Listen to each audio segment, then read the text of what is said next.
Se você aqui já ficou sem se falar uma noite que seja com seu cônjuge, eu espero que isso não aconteça nunca mais. Seus filhos ficam vendo isso, isso é um sinal de imaturidade. Quando Jesus veio aqui, ele nos ensinou sobre graça. Graça é favor imerecido, ou seja, eu não mereço, mas ele me dá. Então, nós não merecemos o perdão. Bom dia, bom dia, bom dia, muito bom dia, um excelente dia para você, um extraordinário dia para você, você que está buscando se transformar num marido melhor, uma esposa melhor, estamos todos em busca de um casamento pleno. Muito bom dia e parabéns para você, meus parabéns. Se você ainda não é um assinante do nosso canal, clica aqui, clica nesse sininho, se inscreve no canal, compartilha, comenta, faça chegar o mais longe possível para que o YouTube possa perceber o quanto é relevante esse conteúdo e possa entregar para o maior número de pessoas possível. Hoje nós vamos meditar em Mateus 18, de 21 a 22. Eu vou repetir, Mateus 18, de 21 a 22. E diz assim: Então Pedro chegou perto de Jesus e perguntou: Senhor, quantas vezes devo perdoar o meu irmão que peca contra mim? 7 vezes? Não, respondeu Jesus. Você não deve perdoar 7 vezes, mas 70 vezes 7. Jesus responde para Pedro: Você deve perdoar 70 vezes 7. O que Jesus nos ensina? Que perdão é ilimitado. E para nós, casais que querem viver um casamento pleno, que querem viver uma relação saudável e duradoura, nós precisamos entender que perdão é ilimitado. É perdoar sempre. Porque caso houvesse um número de vezes para perdoar, e que Deus nos perdoasse só esse número de vezes, por exemplo, quando Pedro pergunta 7 vezes, nenhum de nós provavelmente seria salvo. Nenhum de nós. Daí a importância de nós entendermos. Porque nós oramos, a oração que Jesus nos ensinou, dizendo: Senhor, me perdoa como eu perdoo. Ué, como eu serei perdoado se eu não perdoo? E digo para Jesus, e digo para Deus que Ele deve me perdoar como eu perdoo. Portanto, perdão é ilimitado. Ilimitado.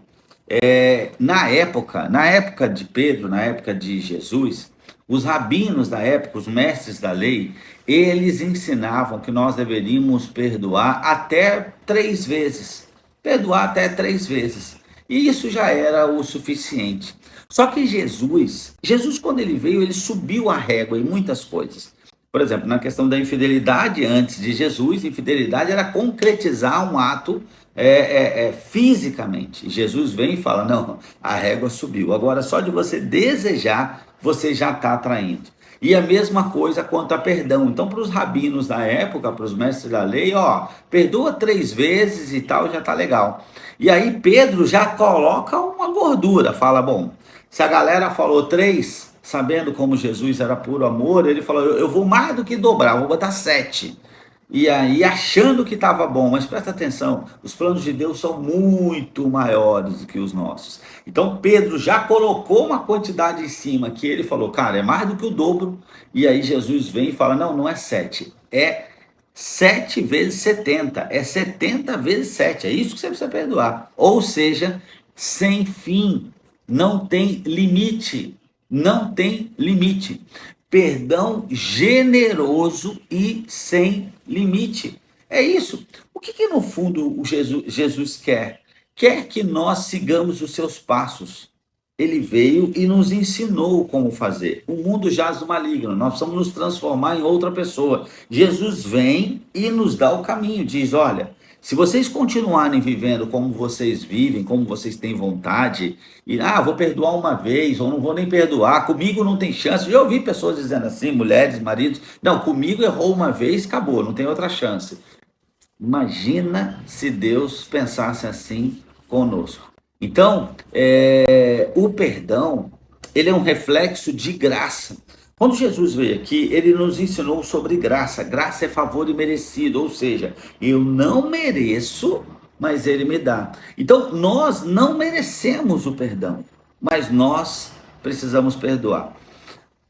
Quando Jesus passou por aqui, ele contou muitas coisas, ele ensinou por parábolas, por histórias, que fossem mais fácil para as pessoas entenderem. Certa vez ele conta uma história sobre uma pessoa que devia muito um outro. Uma dívida assim impagável, impagável, não tinha como pagar. E esse credor chama a pessoa que o deve e aí diz: Olha, eu vou perdoar todas as suas dívidas. Vou perdoar todas. Você está perdoado, você não precisa me pagar. E ele sai e no caminho ele encontra uma pessoa que devia a ele uma quantidade muito menor, muito menor. E ele se recusa a perdoar. O outro se humilha e ele se recusa a perdoar. As pessoas que viram aquela cena chamam o primeiro credor e diz: Ó, sabe o cara que tu acabou de perdoar aí? Pois é, tu perdoou ele, uma dívida impagável.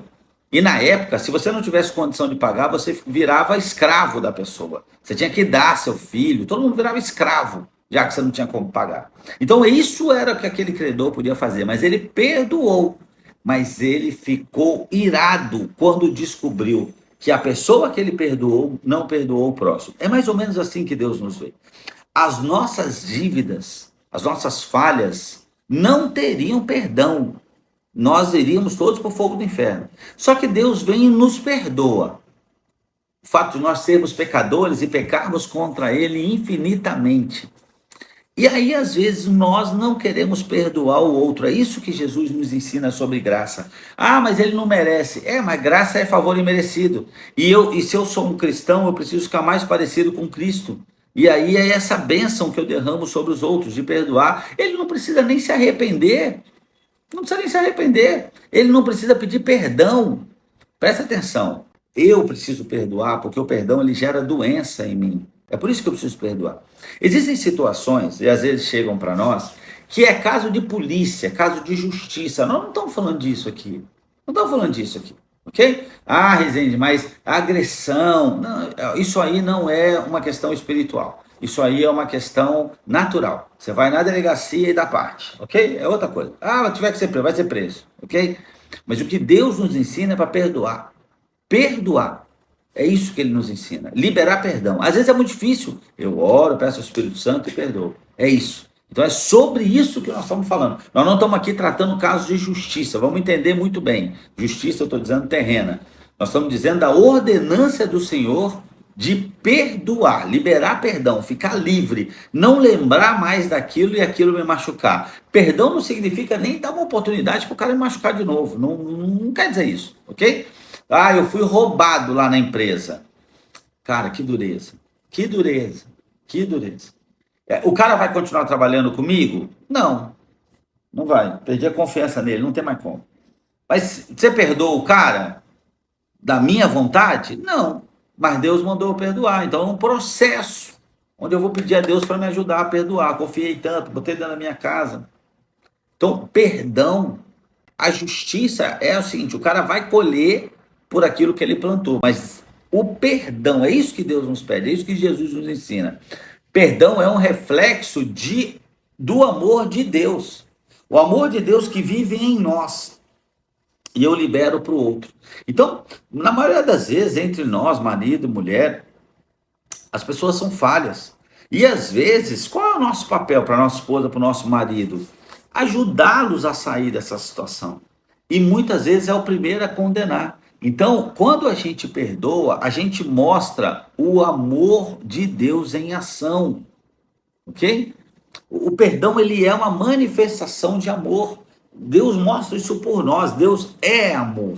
E nós, como cristãos, imitadores de Cristo, precisamos fazer isso. É um amor incondicional, sacrificial. E que Deus nos mostrou isso através de Jesus. Ele não precisava, ele podia acabar com o mundo, manda todo mundo para o inferno e vai, acabou. E cria tudo novo. Deus é Deus, Deus pode tudo. Mas pelo amor ele fez isso. Mas muitos de nós, às vezes, não quer perdoar. Eu conheço casais que ficam sem se falar. Gente, não tem o menor cabimento. Isso não tem o menor cabimento. Se você aqui já ficou sem se falar uma noite que seja com seu cônjuge, eu espero que isso não aconteça nunca mais. Seus filhos ficam vendo isso. Isso é um sinal de imaturidade. Nós precisamos conversar e chegar em algum lugar. Ah, mas se a gente não consegue sozinho, pede ajuda, um mentor, um pastor, um conselheiro, pede ajuda. Mas pelo amor de Deus, não cai nessa armadilha. Não cai nessa armadilha. O perdão, ele liberta. Liberta. E ele não liberta só quem machucou, quem magoou, quem foi o perdoado. Ele liberta o ofendido.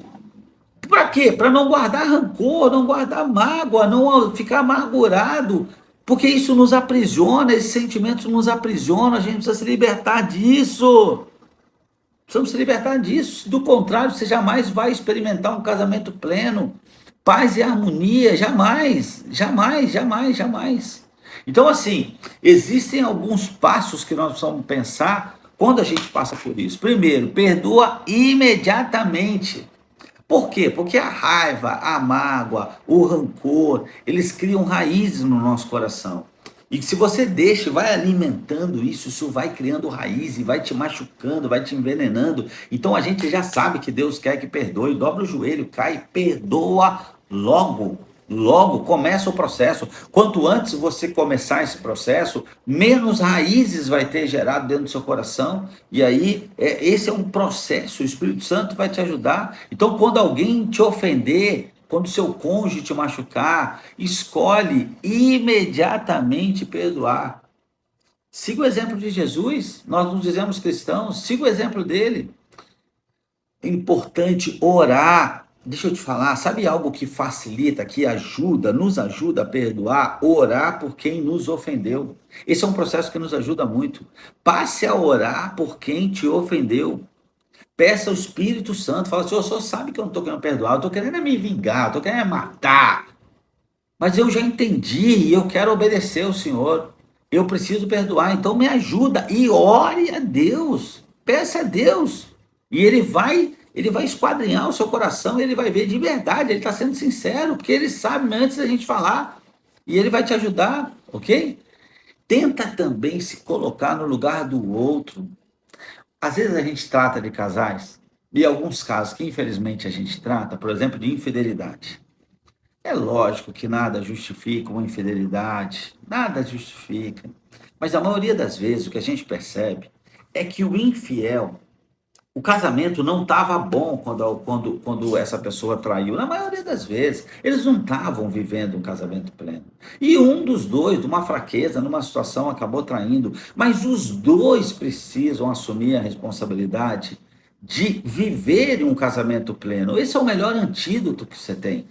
Nós conhecemos várias pessoas que um dos dois caiu em adultério, o outro decidiu perdoar, sendo obediente, não porque quisesse ou tivesse vontade. Aquele que machucou assumiu a responsabilidade da cura do outro, né? Então o seu arrependimento foi escandaloso, fazendo tudo que era preciso para o outro ficar curado. E anos depois, isso é um processo, eles dão testemunho dizendo: nosso casamento agora, depois de tudo que aconteceu e curado, ele é muito melhor do que foi antes disso tudo. Então, é muito importante que nós possamos entender isso e nós possamos acreditar numa restauração completa. E é ser restaurado, é um casamento novo. Outra coisa, deixe, ou seja, nesse caso, tem empatia. Entenda, procure entender o que o outro estava vivendo, não para justificar, não estou te dizendo isso, ok? Mas para entender, é importante ter empatia. Entenda a dor. A gente vê, aconselha casais, por exemplo, é vício de pornografia. Aí confessa e fica machucado, magoado. Mas a pessoa cria uma expectativa que o outro acabou, ele não vai fazer nunca mais. Se é um vício, existe a chance dele voltar a cair. E talvez mais de uma vez. Isso é um processo de cura e nós precisamos entender isso. Eu não estou dizendo para a gente justificar, eu só estou dizendo, entenda isso. É um processo, é uma doença, ok? E nós precisamos entender isso, ser empático. Ah, não é que ele quer, não é que é sem vergonha. Não, não. É uma doença. Mas com o seu amor, a sua compreensão e com o poder de Jesus Cristo, o outro vai se curar. Uma outra coisa, deixe essas mágoas no passado. Existem pessoas que dizem, eu perdoei, mas sempre que pode, volta lá e machuca o outro de novo. Amigo, perdoou, perdoou. Perdoou, perdoou. De vez em quando você vai lembrar, de vez em quando vai doer. A gente vê testemunho de casais, por exemplo, tem um casal, é lindo o testemunho deles, que quando o marido confessou e eles começaram uma luta para poder restaurar o casamento, essa esposa conta que nas primeiras vezes que foi fazer amor com o marido, depois de saber da infidelidade, ela fazia amor chorando. Você já imaginou isso? Chorando, porque não tinha como. Mas isso tudo foi um processo de cura, onde os dois se curaram. Onde os dois se curaram. Então, quero te lembrar, a gente sempre faz uma oração, a oração que o Senhor nos ensinou, e com certeza você já fez essa oração, lá em Lucas 23, 34, onde ele diz assim, Jesus, e Jesus dá prova para a gente disso, lá nessa passagem, Lucas 23, 24, onde Jesus na cruz, depois de sofrer toda a injustiça possível, porque ele não pecou, ele levou os nossos pecados, Jesus diz, Senhor, perdoa-lhes, pois eles não sabem o que estão fazendo. Se a gente quer ficar parecido com Jesus em graça, para poder perdoar, é importante. A gente só tem como ficar bom em perdoar se nós tivermos motivo para perdoar. Você só vira um bom motorista porque tu dirige. Tu só vira um bom cozinheiro porque você cozinha. Nas primeiras vezes não é bom. Então, qual é o jeito de se tornar uma pessoa que tenha graça e que possa perdoar? É tendo motivos. Então, nós precisamos entender isso, gente. Se você ainda não é um assinante do nosso canal, clica aqui, clica nesse sininho, se inscreve no canal, compartilha, comenta, faça chegar o mais longe possível, para que o YouTube possa perceber o quanto é relevante esse conteúdo e possa entregar para o maior número de pessoas possível. Se você gostou dessa mensagem, compartilha, faça chegar mais longe, ok? Então, que nós possamos ser cada vez mais parecidos com Jesus, em graça, em perdão. Que assim seja. Deus abençoe a sua vida. Vamos orar? Senhor Deus e Pai, eu quero agradecer por mais, Senhor, um dia de vida, mais uma oportunidade de nós estarmos aqui aprendendo sobre a Sua palavra. Senhor, hoje eu quero lhe pedir especialmente por esses casais que estão enfrentando um desafio, onde precisam perdoar, Senhor. Ô Espírito Santo, capacita esse homem, essa mulher, para que possam de verdade perdoar seu marido, perdoar sua esposa, Senhor Jesus, para que possam, Senhor, ficar cada vez mais parecidos com o Senhor, Pai. Ô Senhor, nos abençoa, abençoa os nossos casamentos, Pai, abençoa as nossas relações, Senhor. Pai, que todos os meus irmãos aqui presentes, que estão assistindo esse devocional, buscando se desenvolver, buscando aprender, possam de fato, Senhor Jesus, ter, Senhor, ser hábeis, Senhor, na arte de perdoar, Senhor Jesus, e que possam estar vigilantes para não, Senhor, não causarem dor aos seus cônjuges, Senhor. É isso que eu lhe peço, Pai. Cura quem magoou, cura o magoado, Senhor Jesus. Cura quem feriu, cura o ferido, Senhor Jesus. Cure a todos, Senhor. Visita cada pessoa dessa na sua casa, Senhor. É isso que eu lhe peço. Em nome de Jesus. Amém. Amém, amém, amém. Fique com Deus. Deus abençoe a sua vida. Um abraço.